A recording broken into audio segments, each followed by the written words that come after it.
One of the most challenging aspects of investing is selecting a reputable investment advisor. Listen as Steve gives you advice on how to begin your search. Among other things, I'm a private pilot, and one of the most important lessons you learn flying airplanes is to trust your instruments. Many times when flying, that notion saved my life. In fact, one particular flight comes to mind. I was flying from Cincinnati, Ohio back to Chicago, and I left Cincinnati around 11:30 at night or 11:30 p.m. Well, now that translated that by around 12:30 to 1 a.m., I'd be flying over central Indiana. Now, if you've ever been there, you'll understand this. Central Indiana is farmland from horizon to horizon, and at night, there are absolutely no lights, and I mean no lights. In addition, that night there was light cloud cover, so there was no starlight. Well, if you can picture flying yourself in that environment, you'd see total and complete blackness as you looked out the window. Nothing. No horizon, no lights, nothing from which you could catch your bearings. Well, in the middle of this, slightly hazy from no sleep, I looked at my instruments and they told me clearly that I was in a descending left bank. Well, if you've ever flown or studied flying, you know about the idea of a center of gravity. And my center of gravity told me I was flying straight and level. Well, after a minute or two of fighting my instincts, I decided to trust my instruments, not my guts. As a result, I'm here today to tell this tale. My instincts were wrong. I was in a descending left bank, and had I not taken corrective action, I would have spiraled into the ground, never seeing it until it was too late. So I learned, trust your instruments. In my career on Wall Street and in economics, I found that all too often, managers didn't follow their instruments, but rather followed instinct. In 2010, I was asked to speak at the Airline Pilots Association conference in Chicago. Here is some of what I told them that day, and just as I did for them, I'd like to unlock for you some of the keys on how to evaluate investment managers that so actively pursue your business. So at the end of this session, I hope you'll have new ideas, and ideas, frankly, you won't hear anywhere else. Most importantly, though, ideas you can implement to improve your overall investment results. When leaving Chicago Investment Analytics and my employment contract with Charles Schwab in 2003, I developed a checklist. And that checklist gave me 10 keys that had to be in place before I would jump back into public equity or debt markets. Here they are. And any investment I make is judged by these 10 criteria. Number 1, liquidity. Number 2, transparency. Number 3, relatively low minimums required by the manager. Number 4, a total quantitative implementation. Number 5, non-simplistic quantitative approaches, including adaptive modeling, advanced technologies, and most importantly, significant risk controls. Number 6, a validated track record of at least 3 years. Number 7, advisor business validation. And what I mean by that is they have assets managed that are in excess of, say, $100 million. Number 8, an unleveraged investment process. Number 9, economic environmental suitability.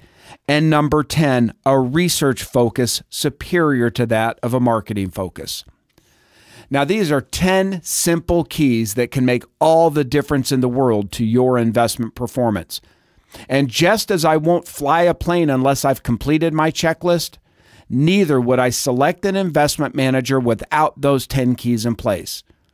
Now, some of these are on the minimum equipment list, if you will. Others are on the want to have list, but they're all important, and here's why. Let's talk about liquidity. In transitional times, when the future isn't clear, and with the speed of change ever increasing, you don't want to be holding something that you can't get out of. Some of you may have encountered a painful lesson in this with your houses. They're not as liquid as one might think. Well, neither are some investments. In the 1990s, with the collapse of long-term capital, and followed more recently by the collapse of Bear Stearns and Lehman Brothers, the issue of liquidity was central to their demise. The markets that they invested in were extremely liquid. But these markets went through short 1 or 2 day periods when liquidity simply wasn't there. So liquidity has 2 dimensions that you should be concerned with. Number 1, can you get your money back when you need it?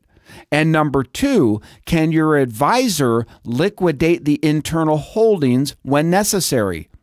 Both of these are critical, and more critical than ever, especially in the chaotic times we're experiencing now and are likely to continue experiencing in the future. The number 2 item is transparency. And okay, for this, I'm going to give you 2 words: Bernie Madoff. I mean, need I say more? Do you really know what's held by your advisor or by your mutual fund? Transparency is related not only to trust, but correlation. Do you have any idea how often I've looked at mutual fund holdings only to find that 2 funds, each supposedly with a different style, hold the exact same stocks? A very common mistake is to assume that the name of the fund indicates its true investments. Now, number 3 is relatively low minimums. Okay, this is what I would consider to be non-essential, but it's nice. Many of the more sophisticated investments require large minimums, say $5 million or more. That's because under federal rules, they're only for qualified investors. But wouldn't it be nice to find a sophisticated investment that required, say, $250,000? Well, that's a much more manageable number.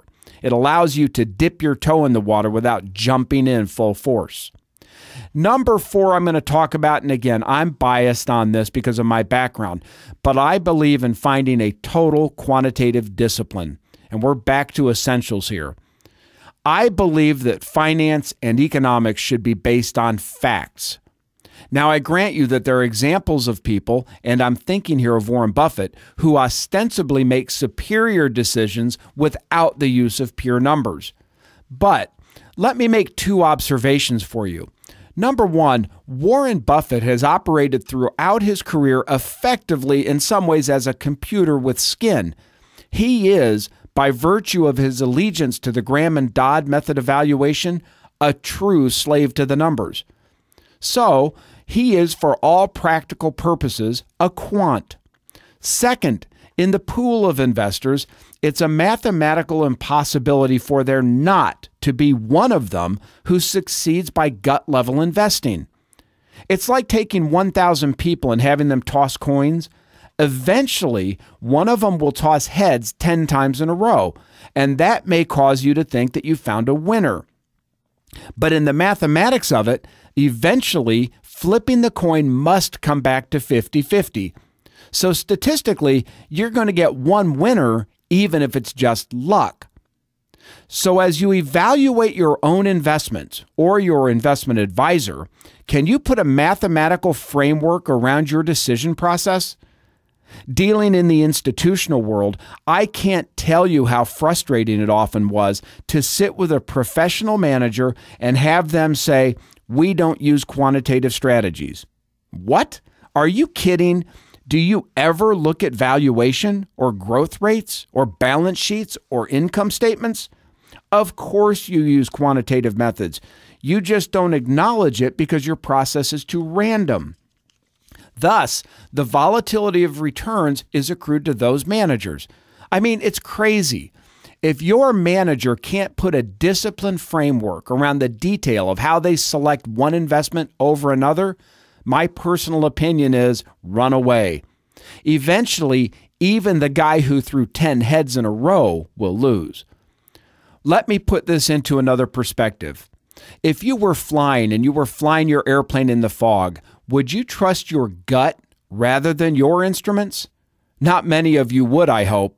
A fundamental tenet of flying is to trust your instruments, not your gut. Why not have the same discipline when it comes to investing? Now, number 5, I want to talk about what I refer to as a non-simplistic quantitative approach. Now, what I mean by this, differentiating it from number 4 or the quantitative approach, is that some managers I've known use quantitative disciplines, but they leave it a little bit short. I mean, perhaps they have a basic discipline for selecting stocks, but in addition, maybe they don't have a sell discipline. In other words, when to sell the stocks or when to exit the market in total. Your prospective manager should be able to detail very specifically for you their entire investment process, from allocating money among asset classes to selecting specific securities to buy, all the way to when to buy them, to monitor them, and to sell them and rebalance the portfolio. Too often, one or more of these parts is missing, and that is the key to making or breaking a successful investment program. Now, number 6, I'm going to talk about a valid track record of at least 3 years. Okay, I've been an entrepreneur all my life, so many times I've been involved in startups that for one reason or another don't work. Well, investment advisors face the same problems as any other startup business. First, their process may not be robust enough to stand the test of time. And second, their business skills may not be strong enough to navigate the difficult waters of a small business. So before you trust an advisor with your money, you should have as much comfort as possible that both their investment process and their business skills will be around long enough for you to benefit from it. I found that 3 years is adequate to determine generally if they have the staying power. Number 7, I want to shift that a little bit to what I call advisor validation. And this means assets of at least, let's say, $100 million. Now, first, I know that sounds like a whole lot of money to most people. But in the world of money management, believe me, it's trivial. To put it into perspective, generally a $100 million account base will generate an annual business gross income of $1 million. That sounds like a lot, but remember, the manager has to pay legal fees, tax counsel, administrative help, computer systems costs, office space, and everything else. So while it's a good living, it's not super stable as far as small business goes. Also, you will find, and please pay note to this, that some advisors early on employ investment processes that work just great on $10 or $20 million, but those processes don't scale up at all. By the time they reach 50 or 60 million, the investment process breaks down, and it neither meets the market performance or sometimes will fall significantly behind, especially if the manager employs options or futures contracts. As we've discussed in earlier sessions, these aren't inherently bad, and they can, in fact, add value to the investment process. But sometimes specific options or futures are not that liquid, and thus they can't be utilized by sizable amounts of money. There is a catch here, though. We don't always want to wait until the advisor hits the institutional radar at around $1 billion. Now, that number used to be 300 million, but it's gone up. Anyway, when the advisor hits the institutional radar, if their process is good, and I mean really good, institutions will be all over them to manage their money, and their process will also become scrutinized by the very best of the investment managers. Thus, if there was a proprietary strategy that existed at 100 million, when it hits $1 billion, it may become arbitraged away. Now, number 8, I'm talking about unleveraged investment processes. Okay, this is another key, and we've spoken in earlier sessions about how leverage plays into an investment. Sometimes a very stable return of 2 or 3% can be turned into a very attractive total return of 15 or 18%. But what if it goes wrong? And by the way, they always do. How does that leverage affect the investor? Well, it can wipe them out. Keep in mind, with a 5-fold leverage, you make almost 5 times the return going up, but you also lose 5 times the return going down. For most people, an unleveraged investment process will generate the returns they need to satisfy their financial needs. When you employ leverage, you're risking a great deal of return. Now, there are some specialized managers who run private investments, and they employ leverage very successfully, but they're few and far between.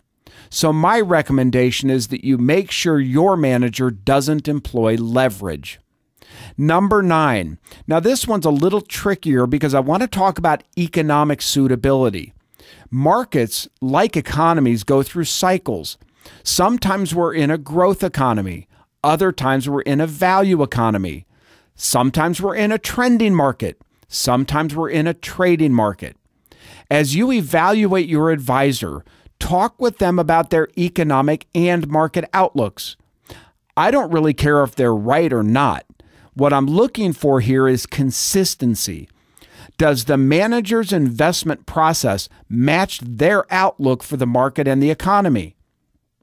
If they're a U.S. stock manager who focuses, let's say, on catching technology companies, and that manager's outlook is not good for technology as a sector, well, watch out.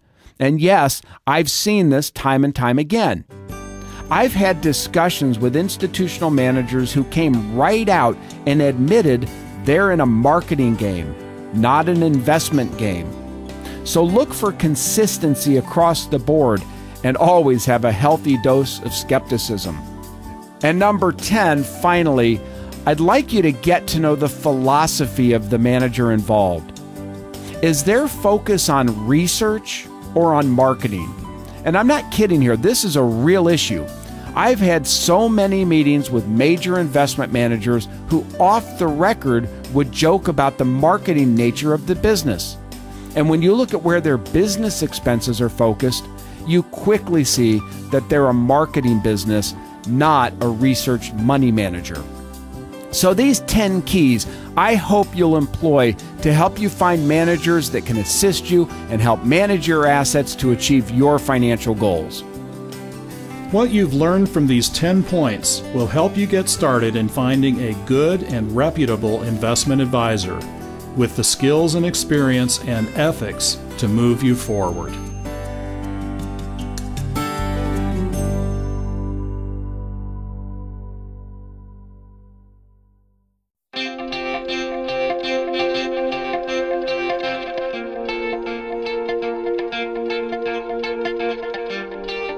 What if you have the ability to manage your own investments? There are many more challenges than you may think. Let's join Steve again as he specifically addresses the issues of truly being your own CFO. Okay, so you're listening to what we've been saying over the course of this Path to Prosperity program, and you're accepting that you're the CFO of your life, and you're managing them through hard work and discipline to save those retained earnings that are so critical. And you've devoted the effort to learn the foundations of economics and finance, and now you're going to make the determination about whether you should go it alone or hire an advisor using the guidelines that we've spoken about in prior sessions. Remember the keys we talked about: liquidity, transparency, small minimums, quantitative approach, and all the others. So now, though, the rubber is meeting the road, and you're thinking about, okay, do I go it alone or do I outsource it? On what factors can you make that decision? What are the drivers you should consider? Well, there are several interlinked things to consider, and I'm going to do my best in this session to disclose those and walk you through them. The issues here are, and there are 5 of them: interest, aptitude, knowledge, attitude, and time. First, do you really have the interest? Managing your own money does take an interest in doing just that. As much as some firms will tell you that it's easy, it's really not. It takes a keen interest in first establishing your goals and objectives. Now understand, this step needs to be done regardless of whether you do it yourself or you outsource it. You have to know what you want and what to expect from your investments. But after you've established goals and objectives, you need then to think about the structure of your investments. Which of them should be long-term, tax-preferred? Which should be short-term, more liquid for emergencies? Now, to be sure, there are relatively simple guidelines that can be followed to help answer these questions, but you have to think these issues through. Then you move into the concept of portfolio construction. That is simply how much of your retained earnings is allocated to which asset class, how much to stocks, how much to bonds, to cash, to commodities, to real estate. I'll cheat a little on this and tell you that the legendary investor John Bogle once said in an interview that a good place to start is to set your portfolio's percentage in equities and bonds by your age. For every year you are, 1% should be in bonds, the rest in stocks or equities. So a 20-year-old has 20% in bonds, a 60-year-old has 60%. This is a good rule of thumb, but there is more to it, and you must have the keen interest to want to learn about that. Once your portfolio construction rules are built, you need then to determine individual security selection. This could be a mutual fund, an ETF, or stocks in the equity category, but here again, you need to make sure that you're interested enough to give that selection the care it deserves. Then, if you do have a keen interest, you need to determine if you personally have the aptitude for finance. Some people are just good at playing piano. Some people are good at working with machines. Others are good with numbers. Well, which are you? And please, for your own sake, be honest. It's not enough to say, I'm interested in doing this function. You must have a certain aptitude for it. You know, sometimes being a chief financial officer, you have to be willing to humbly accept your own strengths and weaknesses. The reality is, perhaps you're a great business executive, and therefore you've learned and applied the knowledge to the CFO function, but your strength is operations management, not finance. Well, even a good CFO knows when to turn the reins of a specific function over to another. Now, the third idea, and it's so obvious but missed by so many, you have to have the knowledge to manage your own money.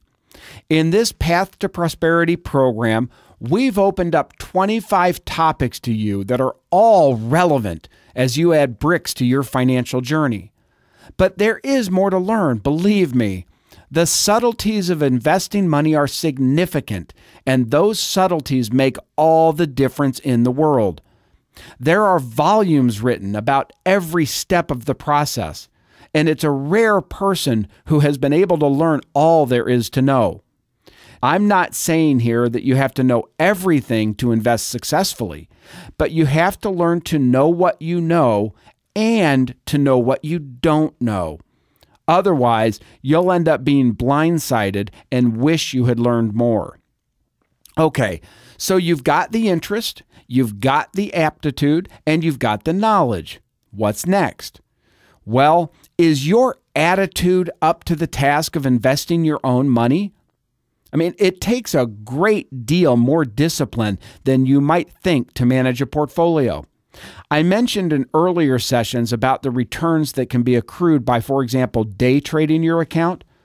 Yes, returns are there for the person with the interest, the aptitude, and the knowledge. But if they don't have the self-discipline to rigidly follow their own signals, they're doomed to failure. You have to learn to separate yourself from your own money so that it becomes almost independent of you. You know the old adage in poker, never count your money while you're sitting at the table? Well, investing is kind of like that.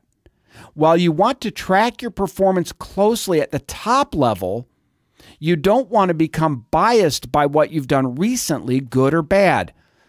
I know many a failed trader who thought to themselves, I just made a killing on that investment, I'm on a roll, only to find that each trade is a thing unto itself. These trades are not linked. They're independent of one another.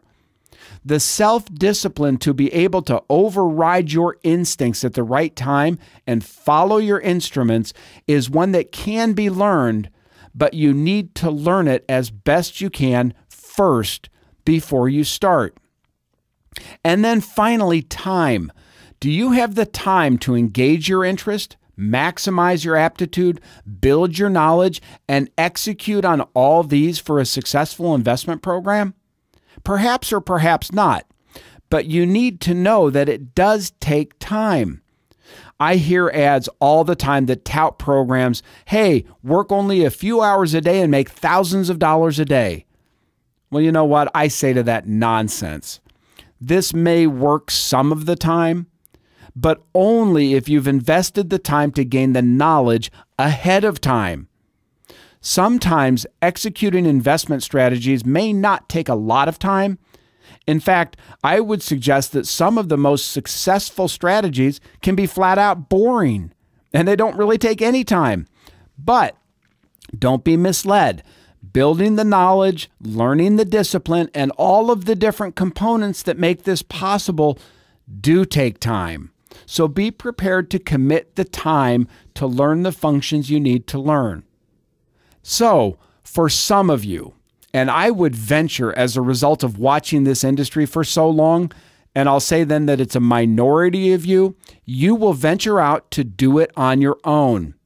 I strongly recommend if you do that, you first pass this financial literacy course. Then, after deciding your goals and objectives, contact us at stevebeamangroup.com, and we'll provide additional resources for you to embolden your knowledge in the specific areas you need.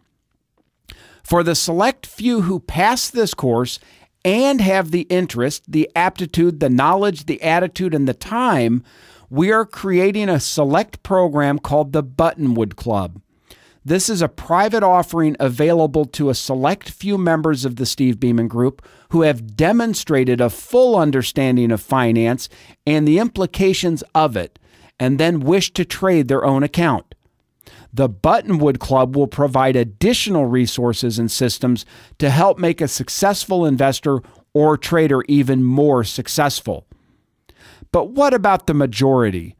What about the others who have determined that they, in the interest of being their own chief financial officer, are better served by finding someone else to whom they can outsource their investment management needs?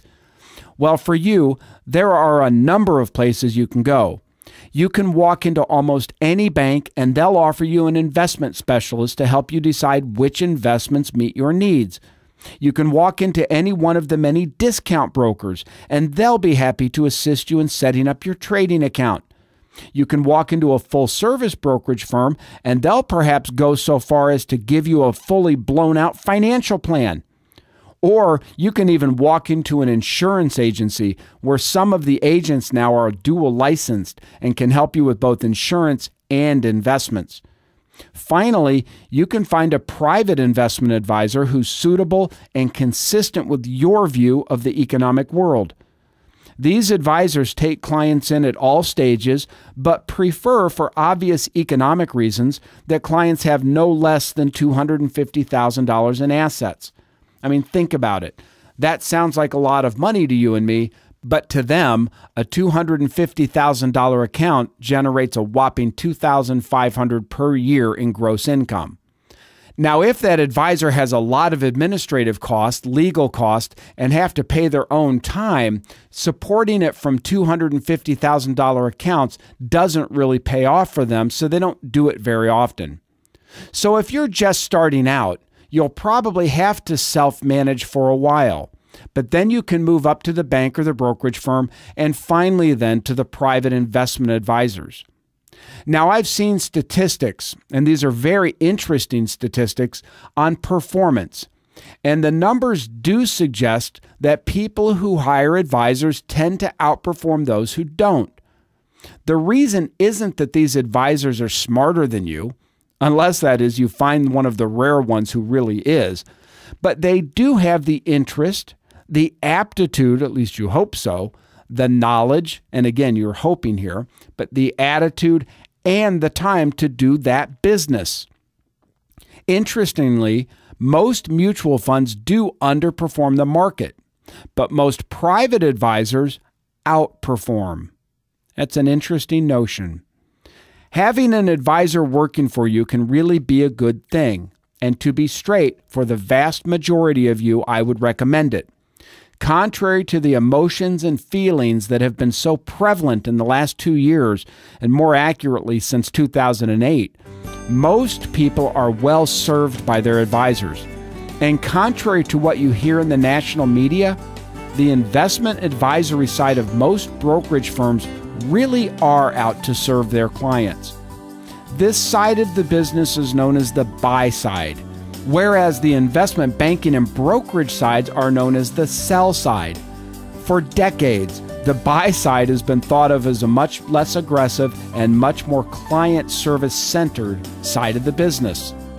So for my money, and this is my opinion, unless you have these 5 characteristics of aptitude and attitude and time and knowledge and interest, unless you have those 5 characteristics laid out and all nailed down, work to find an advisor to help you maximize your journey down the financial path. Follow this crucial advice. So many times I have personally sought out financial advice or chose to go it alone. For me, a financial advisor makes more sense. The right advisor is trained to help you better plan and execute this area of your financial path.